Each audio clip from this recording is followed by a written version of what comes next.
Hi, Kevin. Thank you so much for that. The panels have been phenomenal all day, all evening. I am beyond fulfilled and excited for our fireside chat. So I'm going to ask that, Angela, thank you so much.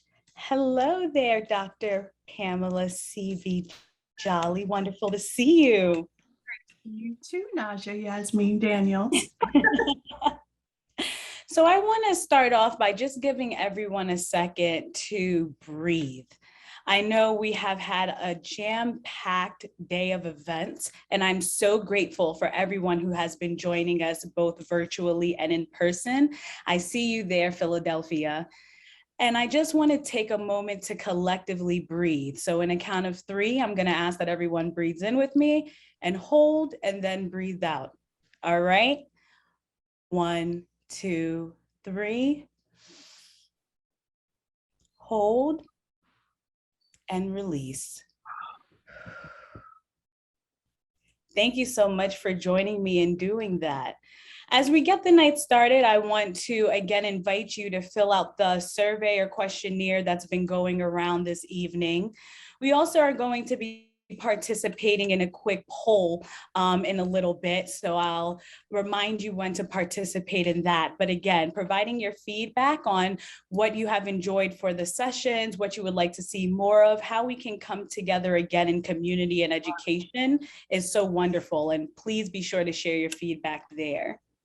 So, Dr. Jolly, I want to take a second and again, thank you for being here this evening, but kind of recap what we saw tonight. So, as I like to describe this evening, the rebirth of S.L.I.C.K is a celebration of community, culture, and capital. But there's so much more than that we talked about this evening. And again, grateful as our keynote speaker for you to not only be here today currently, but to have participated and have been a listener to all of our sessions. So I would love to hear your thoughts about the night so far. Yeah, so this conference has been amazing. The first thing that I noticed is that we have cross-generational perspectives and all the generations were respected, which is awesome. We're all talking about the same outcome, but from different ways. I mean, the last panel that we just had was just so amazing in terms of the difference in perspective of what is the solution, whether it's debt or equity, whether it's collective ownership or individual ownership. I think it's important for us to hear our voices talk about these issues. And it's important for us to take it all in and to really want to absorb what we can and apply what we need to into our communities. I think the reality is, and it was demonstrated on this conference, is that, listen, we're more alike than we're different in terms of the problems that we want to solve. And so when we get it right one place, we can get it right just about everywhere. And so these meetings are so important so that people can see where it is getting done and where it can be getting done. Thank you so much, Dr. Jolly, for providing your thoughts on today's events. So I want to take a step back and actually introduce myself and introduce Dr. Jolly. So I'll begin by saying good evening again, everyone, or afternoon, depending on where you're joining us. My name is Najaah Yasmine Daniels, and my pronouns are she, ella. My experience in advocacy, organizing, and power building on the local, state, and national level has led me here today as the proud community manager of the Inclusive Capital Collective. We are a growing network of community fund managers, entrepreneur support organizations, and others who have been designing shared technical and financial infrastructure for deploying financial capital and resources to BIPOC communities, Black, Indigenous, and other communities of color, as well as entrepreneurs who are working on helping create community wealth and legacy in these communities that affects all. I also am the founder and CEO of Twice as Good LLC, which is a social impact and advocacy firm that focuses on supporting individuals and institutions on transmuting trauma into post-traumatic growth. This evening, it is truly my honor to introduce our keynote speaker, Dr. Pamela Jolly, who is the founder and CEO of Torch Enterprise, Inc., a strategic investment firm of 17 years committed to minority businesses, growth, and development. Torch Enterprises has assisted over 1,000 entrepreneurs, national nonprofits, trade organizations, and the federal government. Dr. Jolly remains committed to developing data-driven strategies that lead to wealth as a legacy in the African-American community. Her focus is to pursue business opportunities that pass the torch from one generation to the next. Thank you, Dr. Jolly, and building wealth through ownership and equity.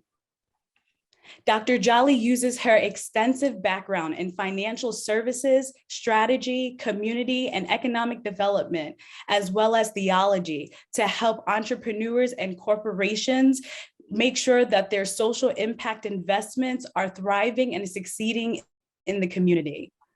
As a FEMA contractor, Dr. Jolly co-authored the strategic assessment to rebuild the Great New Orleans area post-Hurricane Katrina. She underwrote over $2 million in support of the rebuilding efforts in Mississippi as well during that time.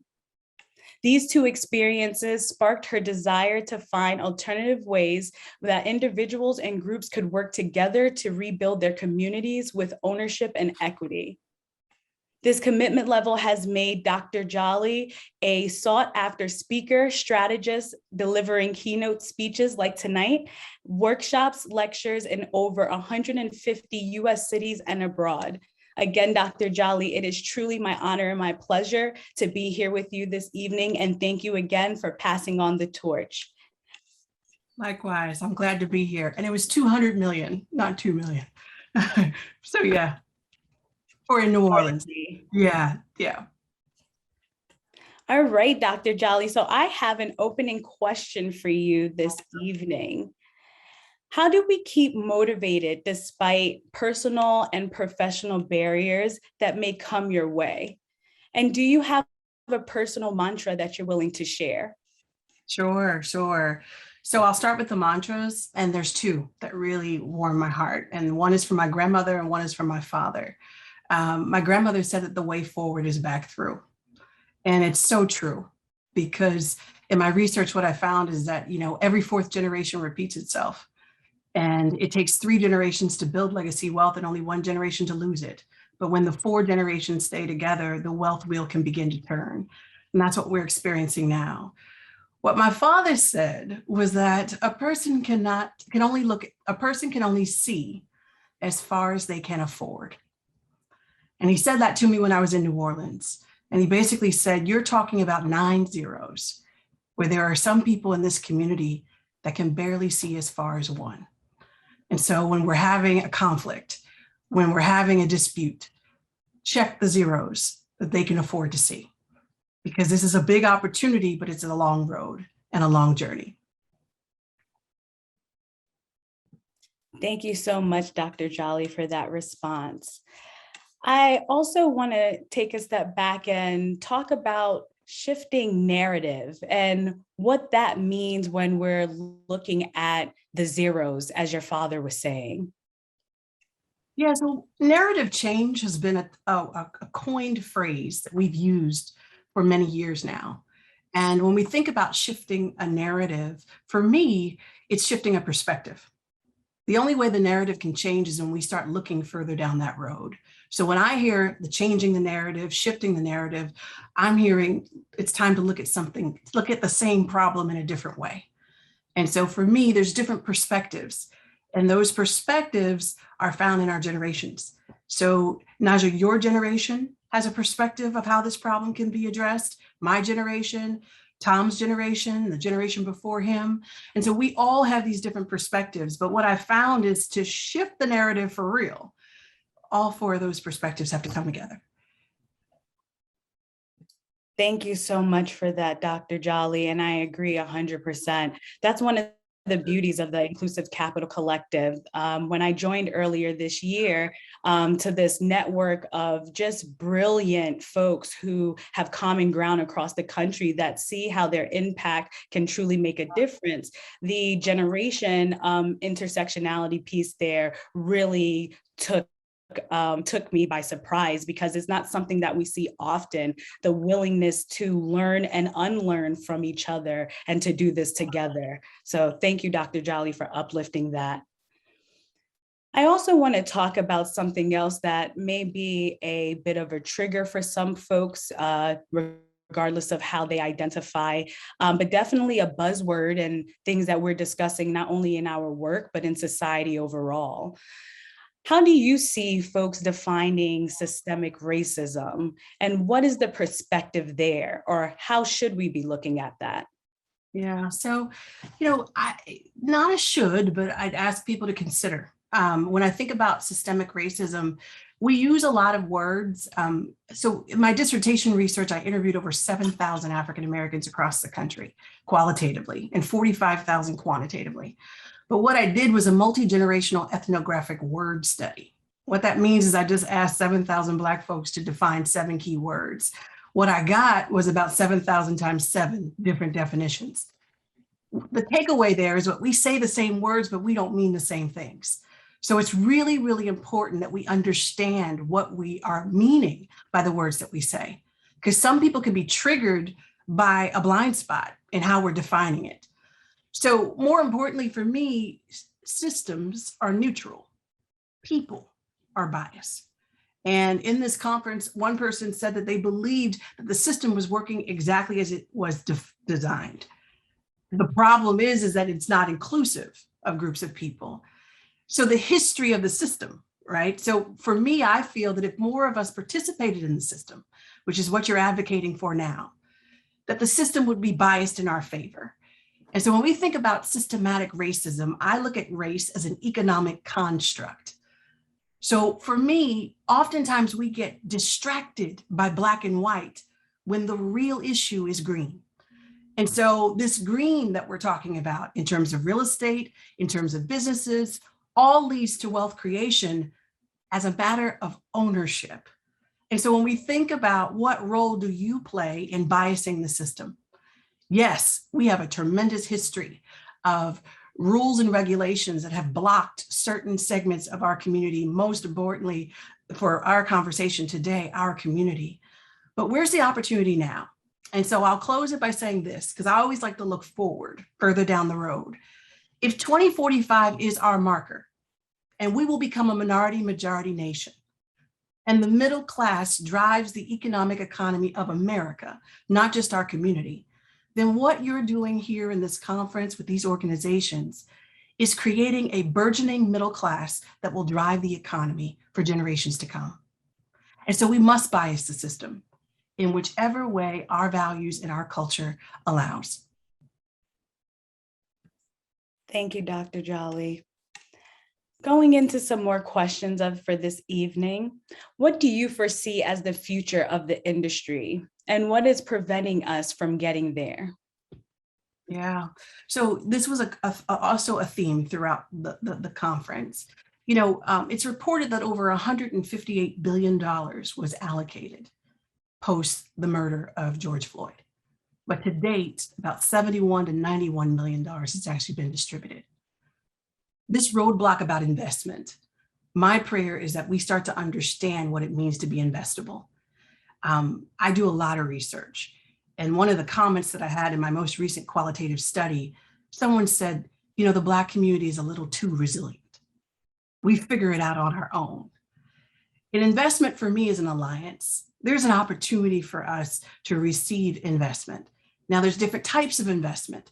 So the conversation that we had in the panel just before between debt and equity, debt, you pay it back, you still own it. Equity, you share ownership. For me, those are 2 different types of relationships. Both of those things require trust. The debt relationship, the trust that has the most control is the one that's distributing the assets. The equity, it has to be shared. So the roadblock for me, from my perspective, is that we've got to deepen our relationships with each other, with the methods and the modes and the means of growth, so that we can have comfortable conversations about equity and about debt, and when to use either one to get further down the road to where we desire to go. Thank you, Dr. Jolly. Oh, there's so much richness in this conversation. that we're having. And I'm, again, just so grateful. There's so many mechanisms out there that have been discussed throughout the conference this evening. And there's been participants who have identified themselves a part of the ecosystem in various ways, either as community members, as investors, as media, folks who just wanted to learn more. But how do we share this knowledge and this information to the communities that want to hear it, that are looking for this knowledge, that may not have access to the event link that we shared out? And why is this important to make sure that we do this in a way that uplifts collective power? Yeah, so, when I look at where funding is going, because I sit in the world of the different levels in the capital stack. And we talked about the capital stack a lot throughout this conference: the philanthropic, the private, the corporate, and the personal, when I say community capital. This is a place-based strategy opportunity to share the knowledge. What you've done with the Black paper, I think, is amazing. Here's what I want you to do. Make sure that it's translatable to anybody and everybody who wants to understand. I would encourage anyone who is having a place-based strategy that will have collective economic benefit to extend invitations for investment, whether it's knowledge capital, whether it's financial capital, whether it's cultural capital. Include your community in what you are doing and be transparent about the business around the work that you are doing. What I find when I work in communities is so many people want to work, but they don't understand the business around the work. We are elevating our standard to another level of wealth right now. It's not enough to know what to do. We have to know how to do it, but everyone has to also know how they can contribute and they can benefit from their contribution. Thank you, Dr. Jolly. You mentioned various forms or a couple of forms of capital in your last response. And I'm curious about the different types of capital that people who are interested in social impact in whatever capacity should be adding into their purse or into their wallet. Yeah, so the way that I teach it is that anybody and everybody with a financial statement is in business, and the primary purpose of business is to build wealth for its owner. And so the first thing I want you to take ownership of is the business of you. Now, within the business of you, you have 5 capitals. Wealth is so much more than money, but too many of us limit it just to money. All money is your time an hourly or an annual wage. That's your human capital. But the intellectual capital, whether you learn in a classroom or whether you learn in a community, what you know is valuable for people to grow, including yourself. That cultural capital, a lot of your cultural capital is inherited and some of it is earned. And so the fact that I'm 4th generation Philadelphia, my grandmother was a live-in maid for Mayor Dilworth.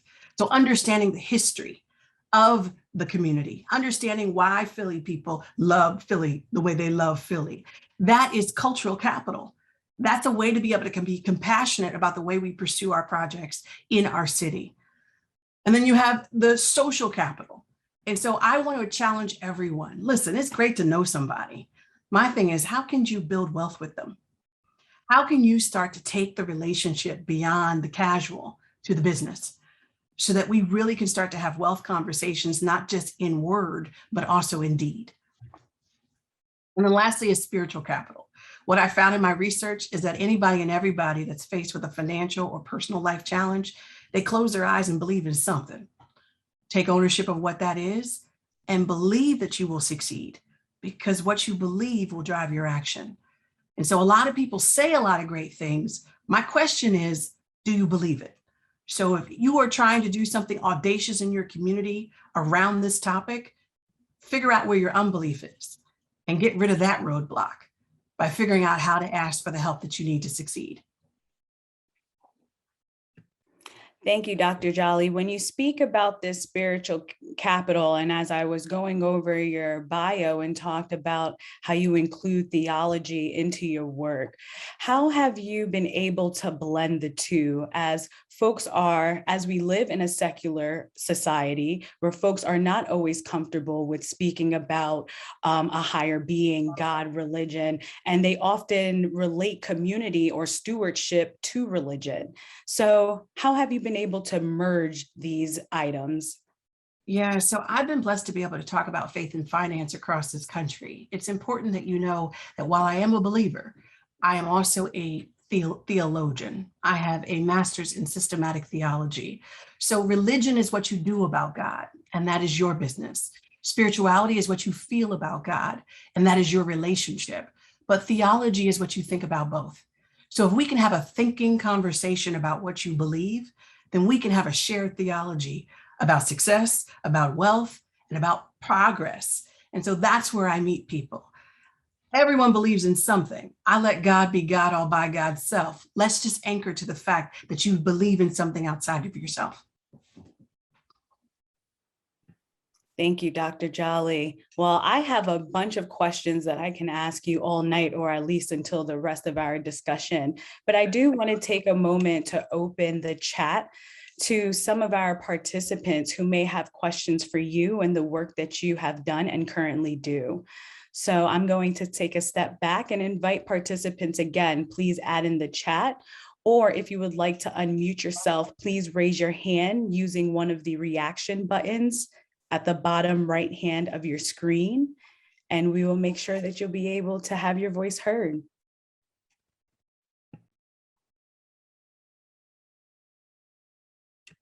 While we're also waiting for people to enter any questions they may have in the chat, I mentioned earlier that there's a poll that I wanted to go over, and I want to work through that poll verbally because I think about various learning styles, especially for adults, and we all learn in different ways. And for me, the poll is a great way to visually see it, but there's nothing like having a discussion about what's happening.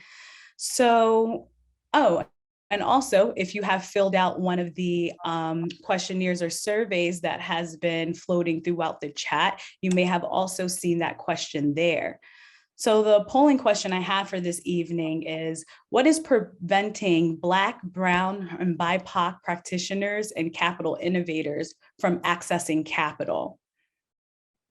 Systemic racism, practices rooted in white supremacy and patriarchal norms, lack of intersectional leaders in power, perception of risk, all the above, or none of the above. So Dr. Jolly, I just want to take a moment to really digest with our audience tonight what we're talking about right now, what we've been speaking about all night. And again, I invite you as well to share your thoughts when hearing that question.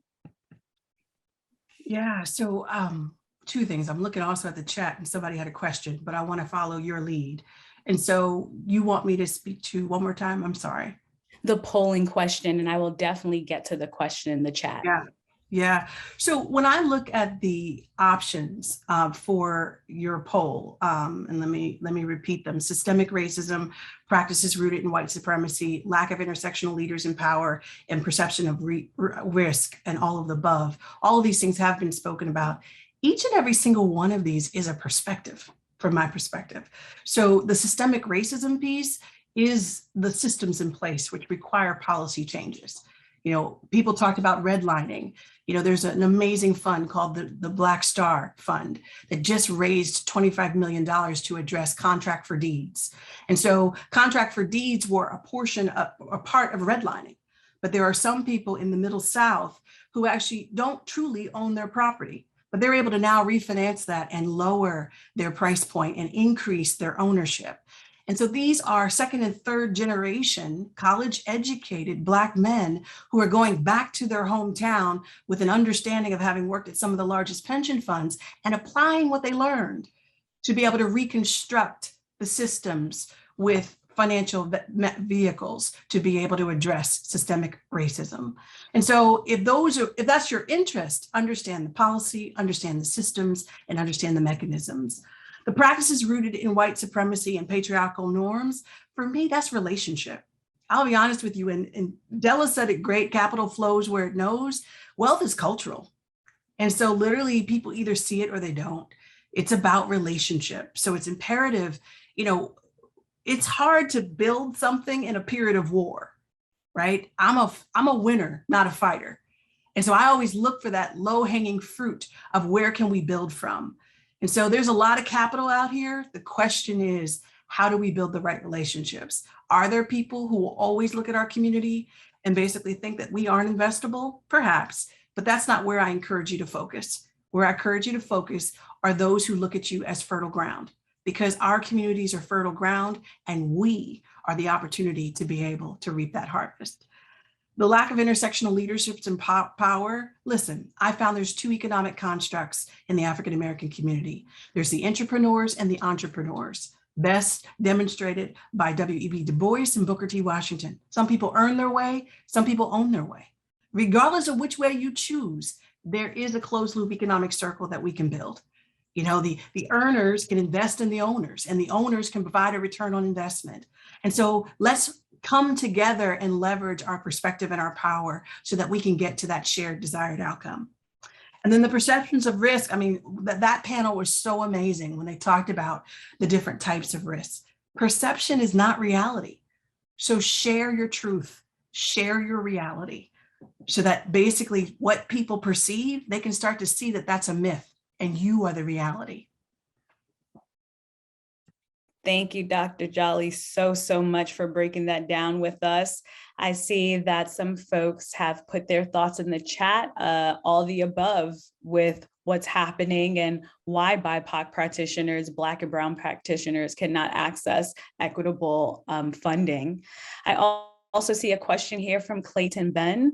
How did you go, Dr. Jolly, how did you go about raising the capital or fixing the communities after Hurricane Katrina? And I just want to acknowledge and thank you, Dr. Jolly, for being willing and able to speak about this with us, as I know this is and was a traumatic event, and what we're experiencing currently in our society and globally may also have the same triggering effect. So thank you so much for your vulnerability and strength and work. Oh, my pleasure, my pleasure. It's an honor to be here, and I'm so grateful to be here. Post-Katrina, what we had was a multi-billion-dollar opportunity to rebuild a Black community from the ground up, and that was federally funded. So the initial capital came from the appropriation that started first as $1 billion and went larger to move forward. And so that first capital really was the federal funding. It did come with a delay. So there was a huge philanthropic capital stack that actually came in too. What we found was that if you went block by block radius to really quantify what was needed to be able to rebuild, that was the best thing. One of the challenges was that there were many people who were displaced. They were not in New Orleans. And so you had scattered type of rebuilding. It was not a solid cadence and it wasn't universal. I think my time in New Orleans taught me the most, because at the time of the storm, New Orleans is the oldest inhabited place in the country. Black folks were free before they were enslaved in New Orleans. But you had 3 generations of Black ownership and you had 5 generations of white ownership in a city that was 87% African-American. And there's a difference between 3 generations of ownership and 5 generations of ownership. And that really influenced one's ability and capacity to rebuild.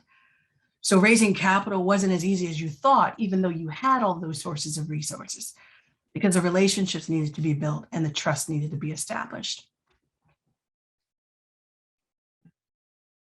Dr. Jolly, how do you go about building relationships in communities that you may never have served in before or may not have access to?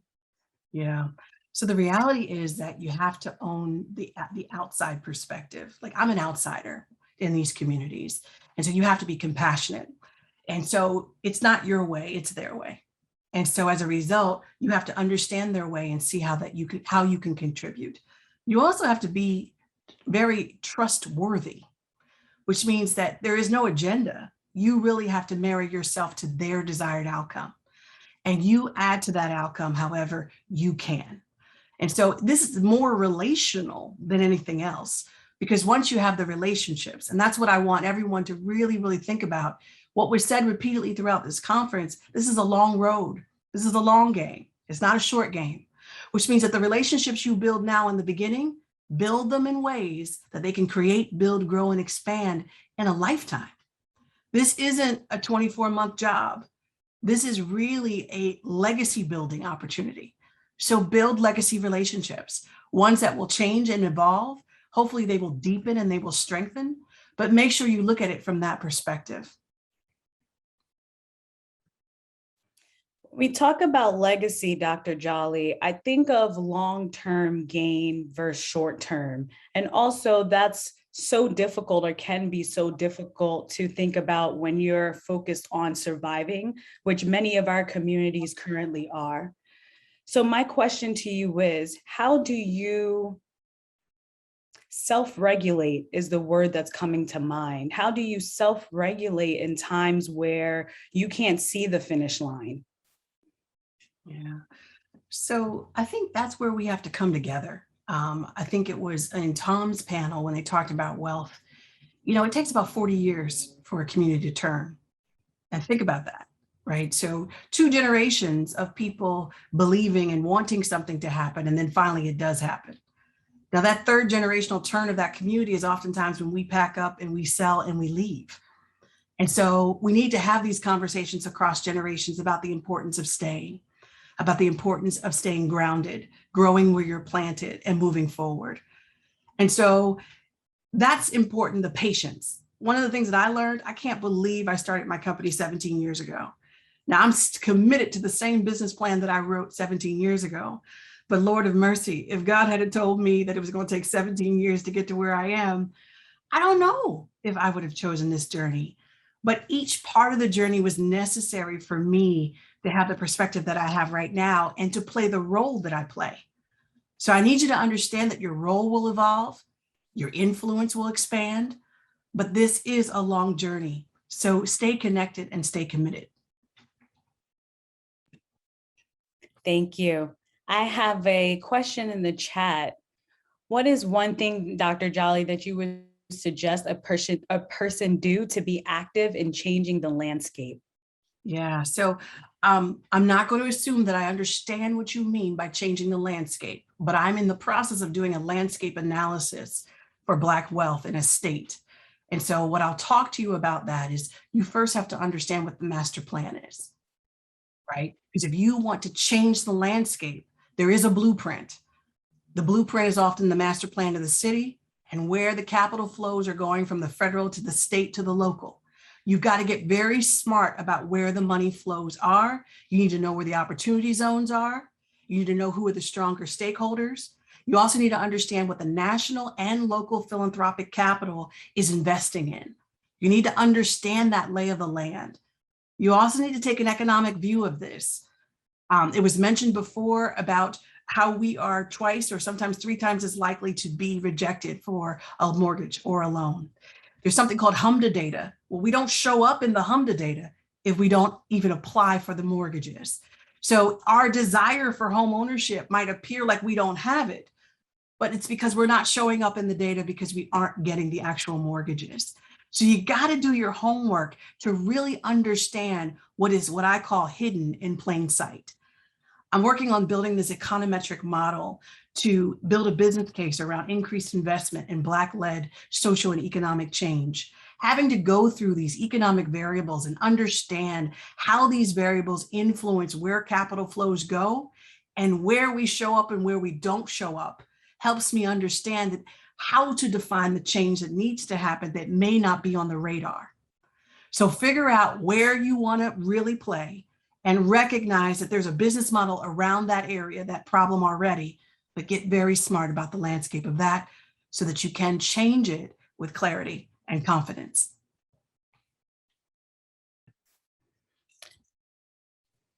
When I hear you speak, Dr. Jolly, I can't help but to also think of gentrification being one of the barriers or roadblocks that many, I would say, millennials or folks who want to stay in their community, in their home area, are facing currently. Speaking from a personal lens, I'm originally from New York City and had the opportunity to move to Las Vegas, Nevada for work almost 6 years ago. Within the past year, I was able to purchase a house in Las Vegas, which I never thought that I would have the opportunity to do. However, in New York State, back home, my adoptive parents had a home and went through an entire process when they were both passing from cancer and going through their own personal struggle. So my question to you is, for folks like myself, regardless of their age, but speaking from a millennial point of view, who want to continue to give back to their community and to their home, but don't see access there and see opportunity in other areas that may be across the country, like for myself, how can we continue to invest in back home? How can we support our family members and friends and loved ones that are still back home? Such a good question. I'm so sorry for your loss, but I'm grateful that you are a homeowner, because that's a huge, huge piece that will close the wealth gap. So congratulate you. So I was the strategist for the National Association of Real Estate Brokers, which is the oldest Black trade organization in the country. So we built a 2 million new Black homeowner strategy. And what we started to see was that you really do need to work with people of cultural competency about your home, your own backyard, because there's a lot of programs that we might not be aware of. There's a lot of services that we might not be aware of. You know, they put the services in place. My mind goes back to Charlie Rangel, and I remember he did this Upper Manhattan Empowerment Zone, and I was a strategist in Harlem. And it was 100 million from the Fed, 100 million from the state, and 100 million from the city. And it was focused on culture and minority business. But what happened was a lot of the loans were structured in a way that just as the community was turning, and I'm dating myself, this is when Clinton came into Harlem. And before Clinton came into Harlem, there were places that nobody wanted to go to, but Black people stayed, but we rented, we didn't own. And so he comes in and there's huge change. And then all of a sudden, African Americans cannot afford to actually buy, but they have these loans that they're struggling to be able to repay. And so I went back to Charlie Rangel and I said, what is this? And he said, you know what? You know how hard it was for me to get it done? You are going to be able to replicate this anywhere you want in the country, and you're going to be able to build on it and make it better. So what I say to you is that there are a lot of Charlie Rangels out here in our community who have tried hard and have put some things in place. Do your homework. Figure out how you can build, grow, and expand on what they've already done, because there is nothing new in the sun, under the sun. The reality about the Black community, I'm most aware of the Black community legacy, but the reality about Black, brown, and any other underrepresented ethnic minority in America is that we have been facing the same challenges for at least 4 or 5 generations. When you're facing the same challenges, everybody has a certain perspective of how to pursue it. And so what I encourage you to do is get familiar with those perspectives. The more and more as you guys start talking about pooling capital together and putting a dent in this opportunity, that's huge.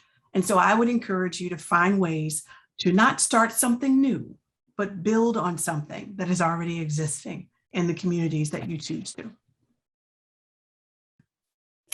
When speaking on building on things that already exist, there's this lovely fine dance or salsa, I like to say, that you have to find where it's not Columbusing or taking from someone's brilliance. And that's something that at the Inclusive Capital Collective, being a national network, we're very aware of. Dr. Jolly, do you have any suggestions or best practices on how to uplift or innovate an idea or something that inspires one, instead of in a way that's respectful and not taking away or extracting from it? Yeah, it goes back to the community narrative. You know, literally, because I work in community, I work in communities I don't live in. So I don't assume that I know more than the community. I assume that the community knows exactly what it needs to do, but there's some way in which they need some help and support, and I can provide it. But I got to do my homework. I got to understand the history. And then you got to raise awareness. One of the things that's missing in our community that I really spend a lot of time is this shared bibliography. I make a timeline of who did what. I'm working in Louisville, the West End, where Muhammad Ali was raised. I can't start till I understand what the last 100 years look like, so I can pay homage and give honor to the ideas that came before the ideas that are now. And sometimes, because I'm an outsider, my grandmother would say it's hard to see the full picture when you're posing for it. I'm able to connect the dots, and I'm able to show people the generational patterns that are happening right in their community. And it's not me. I'm just connecting the dots between what could be your great grandfather, your father, and you. And so when they start to see that they are the continuation of a legacy, they start to feel more empowered.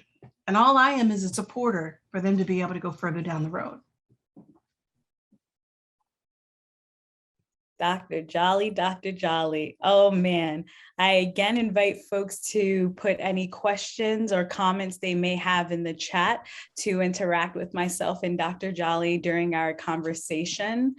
We've been talking a lot about legacy and what that looks like and what that means. But again, what I've been hearing is legacy in regards to knowing where you are from and going back. How do we continue to build on a legacy today? Yeah, so, it's interesting. We all have this shared legacy of being American. We all do.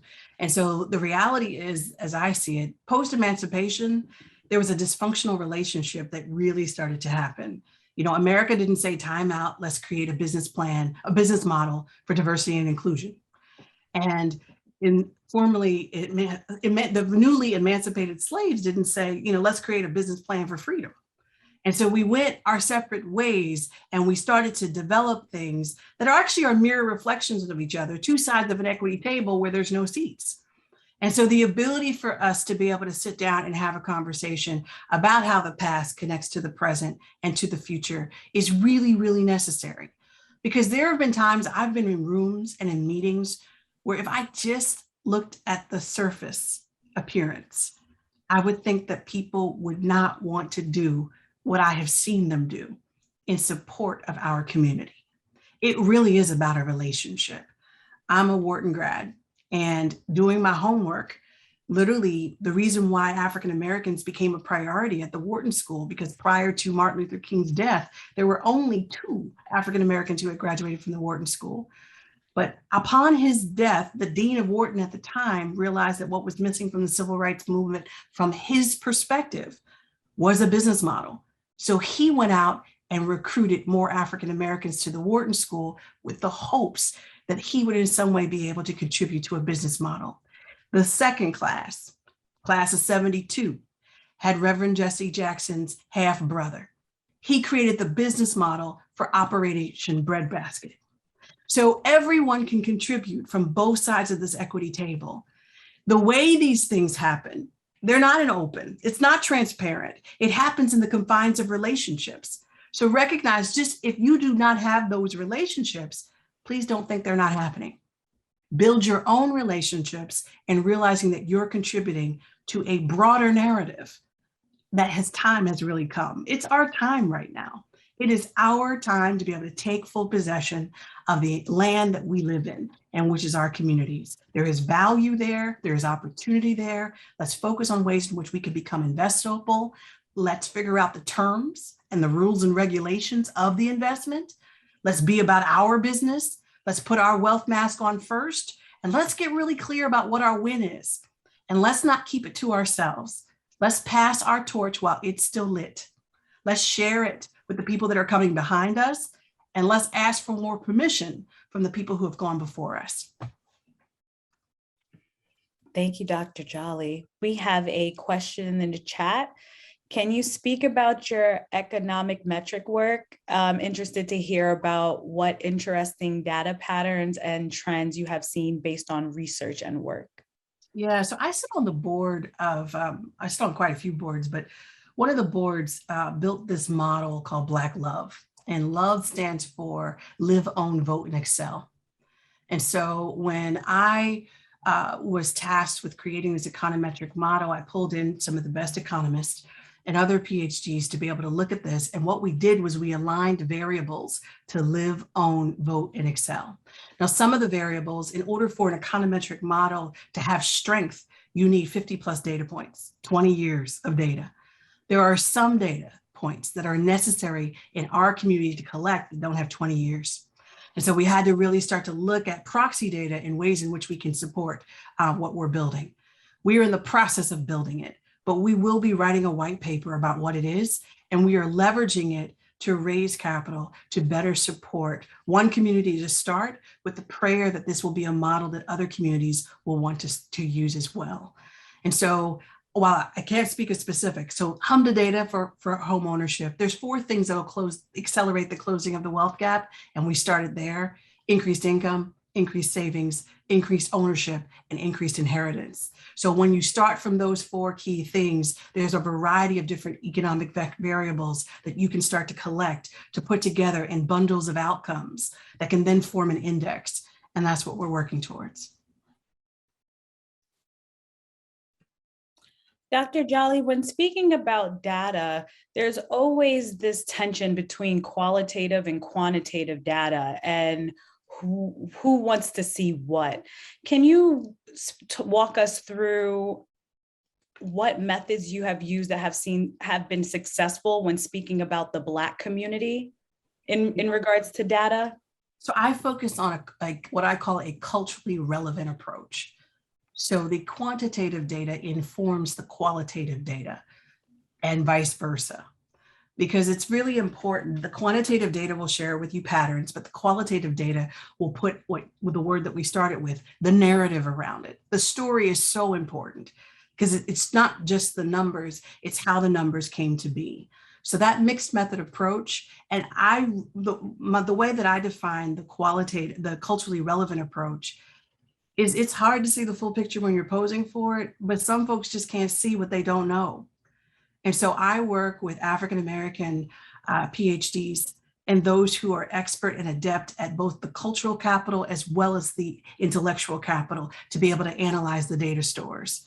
Who better than us to be able to share the narrative and the story, collect the data, run the analysis, and make the reports? I'm not saying that we're not the only one, but what I have found is that there are some blind spots in data that is collected about our community that can be nuanced and better supported, from my perspective, with culturally relevant data analysis. So both sides work, but I do believe that the culturally relevant approach is what is needed now, because there are blatant blind spots, particularly around our relationship with money and our definition of wealth, that need to be filled, so that we can have, more equitable solutions that require debt and equity, as we talked about in the last panel. But it is really about seeing clearly what's the root cause and how do we get to that next level of harvest for it. Thank you, Dr. Jolly. I have a personal question for you as we're getting ready to round down our conversation. This is a lot that people say you wear a lot of hats. I'd like to say you hold many purses. And I'm just curious on, what do you do for self-regulation, self-care, for peace, for balance, as you're not only continuing to light your torch, but to light others? Yeah, so I love my mentees. I have mentees all across the country. I also love my family. My father passed away 7 years ago, but my mother, that's why I'm in Philadelphia, to be close to my mom. And I really, really I love us. And so I enjoy my role on boards. It's very fulfilling for me to be on a board to really help that next generation move forward with the wisdom that I've been able to amass. Philadelphia is very beautiful. As if you haven't been here, you need to know. It was America's first capital. It's the city of brotherly love and sisterly affection. And so I love to take long walks and really just breathe and take it in and live in the moment. I can't stress enough that things take time. This is a long road, and you've got 40 years of increasing levels of income to finance 80 plus years of living, and you must live it to the fullest. So find your purpose and pursue it and live your joy. I find joy in the work that I do. I am so grateful I get to do what I do. I love the communities I get to work in. I love my clients. I love our people, and I love what will be, and I love what is. Because even if it's not all great, it is. And we're in it, and we're continuing to move forward. We're not going to give up. We're going to move forward, and the doors are opening.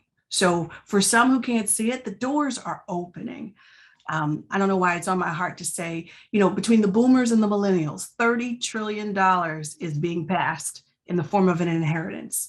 So for the millennials and younger, money is not going to be the issue. It's relationship.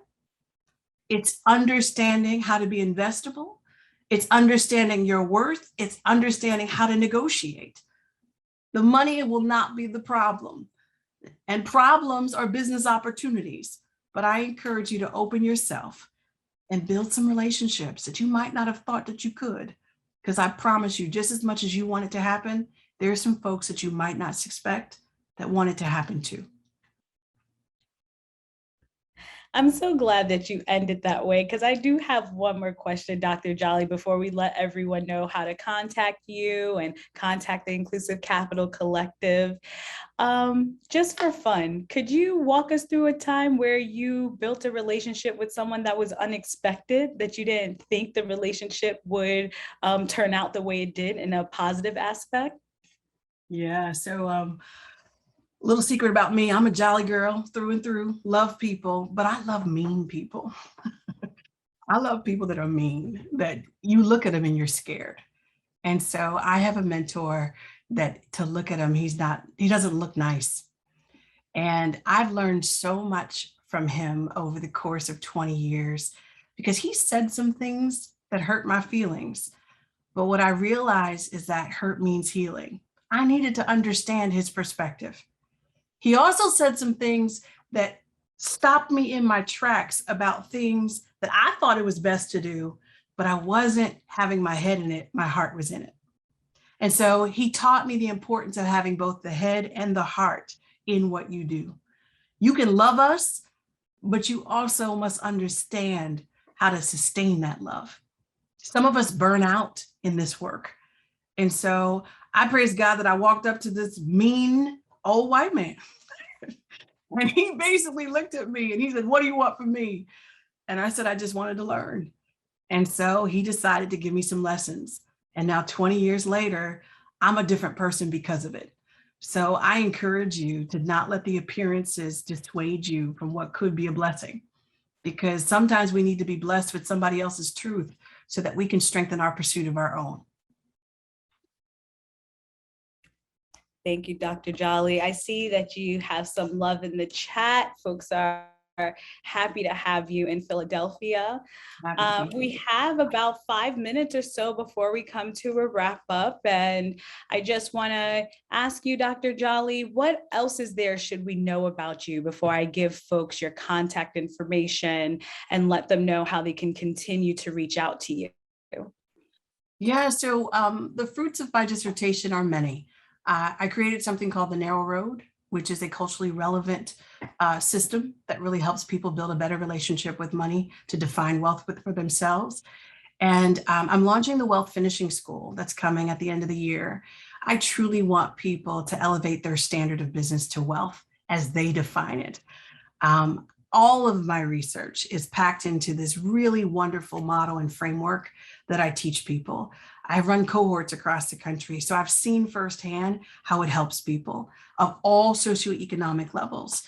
And so if you want to build a better relationship with money and define wealth for yourself, I encourage you to join the journey, because I truly want you to not leave this world the way you found it. I want you to leave it as a wealth builder, and I want you to leave enough wealth for people to grow and expand whatever you're able to do in your lifetime. Wonderful. Thank you, Dr. Jolly. And to get in contact with Dr. Jolly or to learn more about her work, please visit her website, which is www.pamelajolly.com. We'll also share this in the chat. Her LinkedIn, you can also find her at Pamela Jolly, or on Instagram at dr.Pamela Jolly.